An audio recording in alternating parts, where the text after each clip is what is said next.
Fantasy Philosophers is brought to you by fantasy-info.com. Tony Scheffler looked to be one of the promising players in the Denver Broncos offense just a couple years ago when they had Jay Cutler and Mike Shanahan as their head coach. You had Eddie Royal there, you had Brandon Marshall, and things just looked like they were just going to keep developing and staying good. All of a sudden, the owner pulls a rabbit out of the hat, fires Mike Shanahan, then Coach McDaniels pulls another rabbit out of the hat and gets Jay Cutler taken off the team and traded away.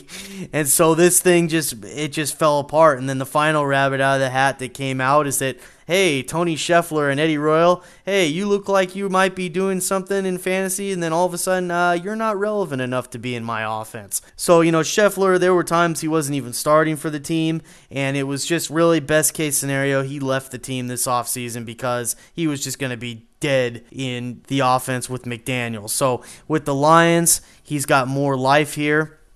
They're going to run a lot of 2 tight end sets projected, but Brandon Pettigrew, the other tight end, he's going to be just a blocking tight end, really. He's got a torn ACL he came off of late last season. He wasn't a great receiving option to begin with, so he's more of a blocking type tight end.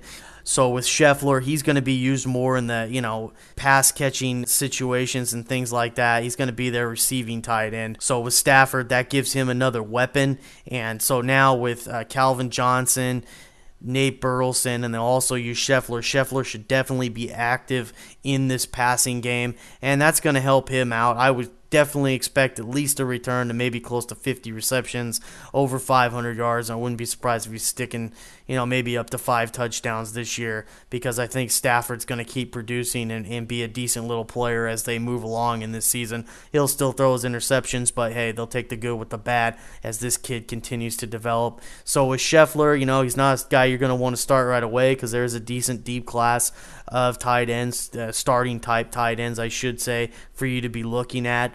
But with Scheffler, he does make for a decent backup. And if Stafford does get on a hot streak, this is a name that could be benefiting from his good play.